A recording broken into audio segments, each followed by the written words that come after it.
हरे कृष्णा। तो बहुत ही पावन पवित्र तिथि है हम सभी वैष्णवों के लिए। एकादशी, उसमें भी महाभागवत श्रील भगवत्पाद जी का आविर्भाव तिथि। महाराज तो दिव्य गुणों के समुद्र हैं और हमारी जैसी चिड़िया बुद्धि, जैसे एक चिड़िया आकाश को नहीं नाप सकती ऐसे हम लोग महाराज के इन दिव्य गुणों को पूर्णतः नहीं पकड़ पाते हैं। जैसे गर्गाचार्य ने कहा है, अयम ही रोहिणी पुत्रो रमयन सुयदो गुणे।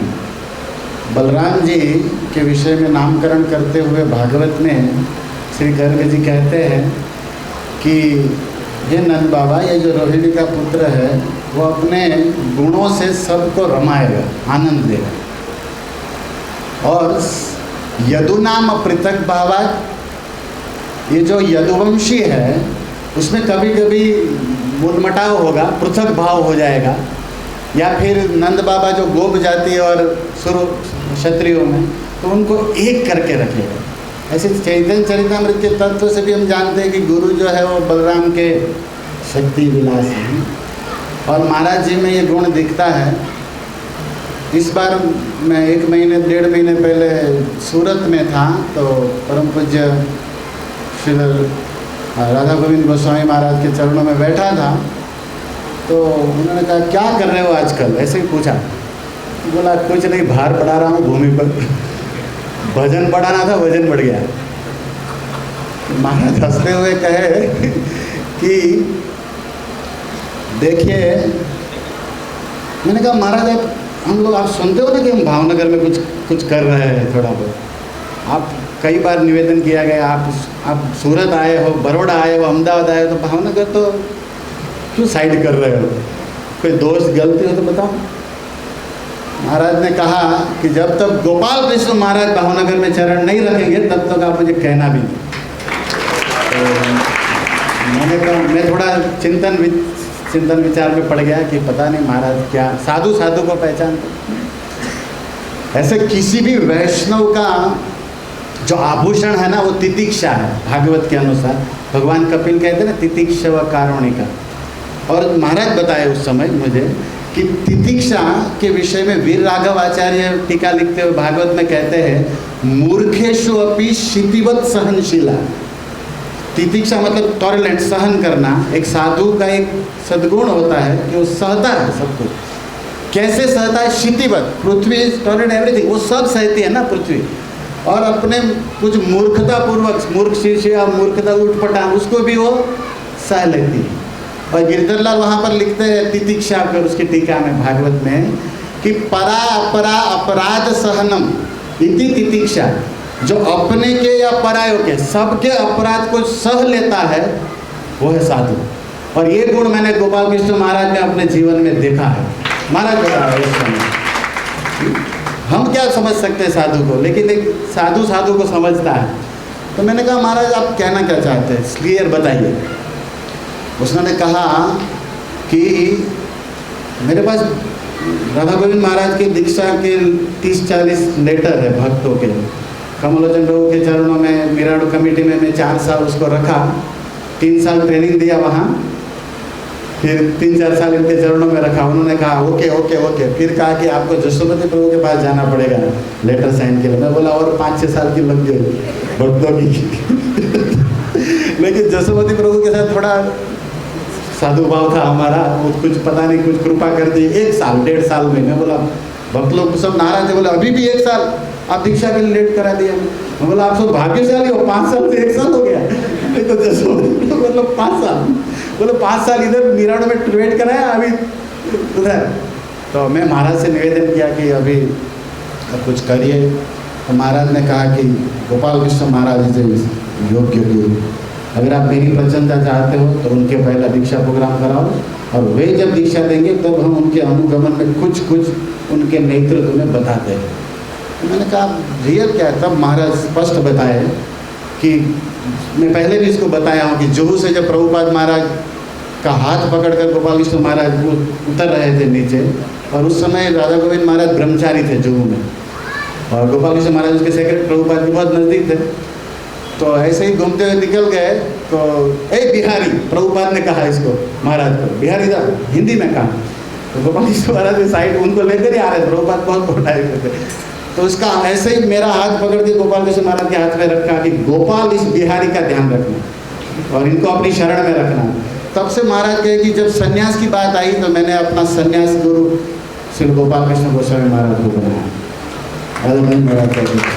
और आप मेरी प्रसन्नता चाहते हो तो मैंने कहा मैं महाराज को बहुत बार महाराज कहा हूँ आने के लिए, और महाराज के सामने जाने की बोलने की दास की सामर्थ्य नहीं, क्योंकि इतना महान आचार्य और इतने दृढ़ता से, निष्ठा से, समर्पण से प्रभुपाद की सेवा में मेरे जैसे उसके मुंह में आते तो भी मैं छुपता रहता हूँ, क्योंकि कुछ मुंह दिखाने लायक तो होना चाहिए ना, अधम कुछ आलसी आचरण। लेकिन इनसे प्रेम करने वाले, इनकी सेवा में लगे हुए जो हमारे गुड़ाकेश प्रभु हैं और कमलोचन प्रभु है, गरुड़ध्वज प्रभु है, लोकाध्यक्ष प्रभु है, सूरदास प्रभु, उन सब का मेरे पर कुछ कृपा है, स्नेह है, तो उनसे मैं कुछ कहता रहता हूँ और उनके द्वारा वहाँ पहुँचता है। तो कभी कभी मैं डाउट करता कि ये लोग कहते हैं कि नहीं, मेरा टाइम पास नहीं कर रहे।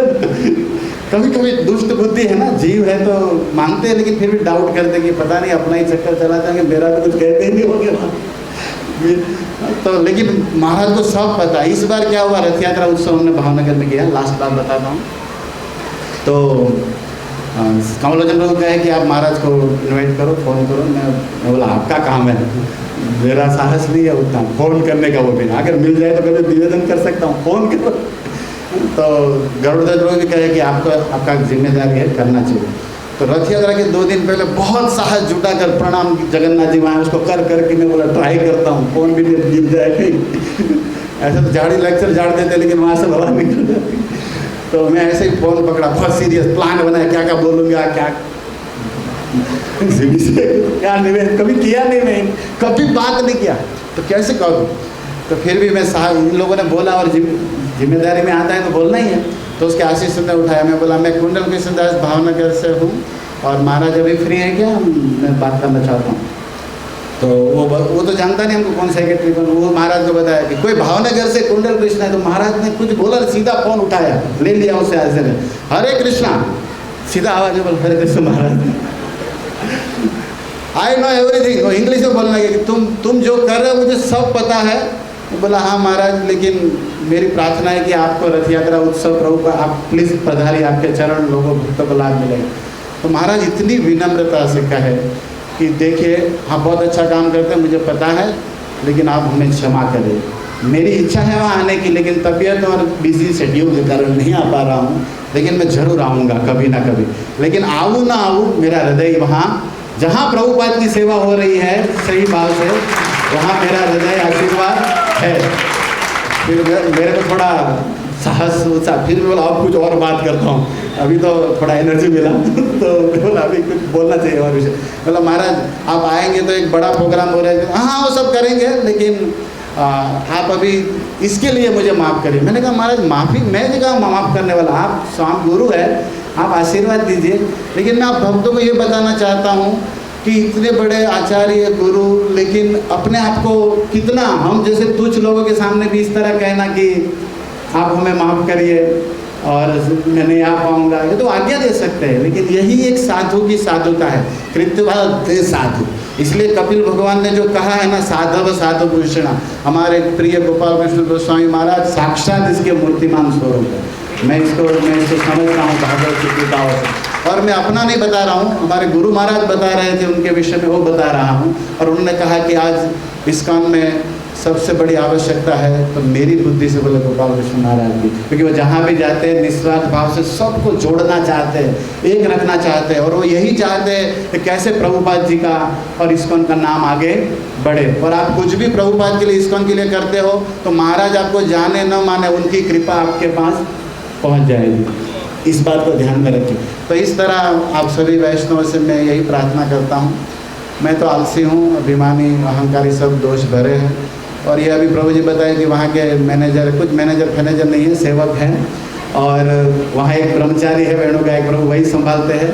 और महाराज जी को मैं कभी कभी लगता है कि महाराज को पता है कि नहीं, बहुत पता है, एक बात, एक ब्रह्मचारी वहाँ से निकल गए हमारे भावनगर से, और उसको मैं जुहू भेजा था महाराज से ब्राह्मण दीक्षा लेने के लिए, गोपाल कृष्ण महाराज से। तो फिर उसको कुछ जमा नहीं भावनगर मंदिर में, क्या उसका इच्छा पता नहीं, मैं नहीं था, यहाँ था, तो मैं जब गया था वो निकल गया।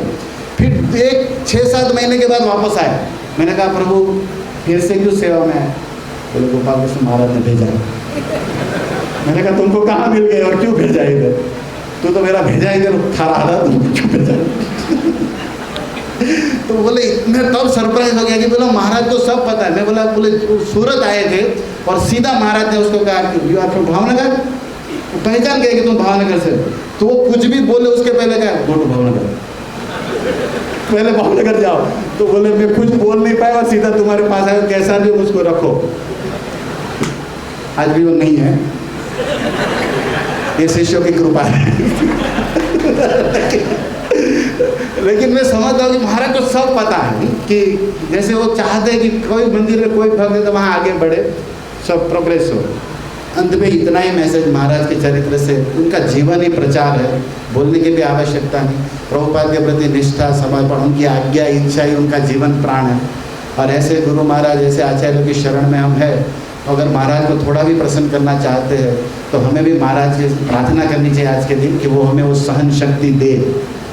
क्योंकि प्रचार करना है तो सहन, महाराज ने जितना सहा है उससे आगे हम कुछ भी नहीं। हम लोग तो थोड़ा कोई ये बोल दिया वो बोल दिया तो सेवा से आउट, इधर से आउट, नहीं। हमें महाराज की खुशी के लिए सब सहना है, प्रभुपाद की प्रसन्नता के लिए गुरु महाराज ने सब सहा है। और उसने तो एक वो समुद्र है, हमें एक बिंदु है केवल करना है, तो हमें सहना है। और एक बात, अगर महाराज को आप खुश करना चाहते हो तो आप देखे होंगे 20-25 साल का मेरा भी एक्सपीरियंस है, अपनी वाणी से भी कोई भक्त दुखी होता है, ये महाराज कभी खुश नहीं होता। तो आप चाहे कोई भी पद पोजीशन में हो या कितने भी भागवत आचार्य ज्ञानी हो, भागवत का सार है, 2 भागवत है, ग्रंथ भागवत और भक्त भागवत। अपने वाणी आचरण से किसी भी भक्त को कष्ट नहीं होना चाहिए, दुख नहीं होना चाहिए। अगर ऐसा आचरण हम करते हैं और आपस में मेल जोल के सहन करके कृष्ण की गिरधारी की सेवा में जुड़ते हैं तो निश्चित महाराज जी की कृपा हम पर बरसती रहेगी। और यही हम कामना करते हैं कि हमें वो ऐसी शक्ति दे ताकि हम एकजुट होकर साथ में मिलकर सहन करते हुए सबकी सेवा भाव से इस गिरधारी की प्रभुपाद की सेवा में लगे रहे। धन्यवाद। श्रील प्रभुपाद की जय, गोपाल कृष्ण गोस्वामी महाराज की जय।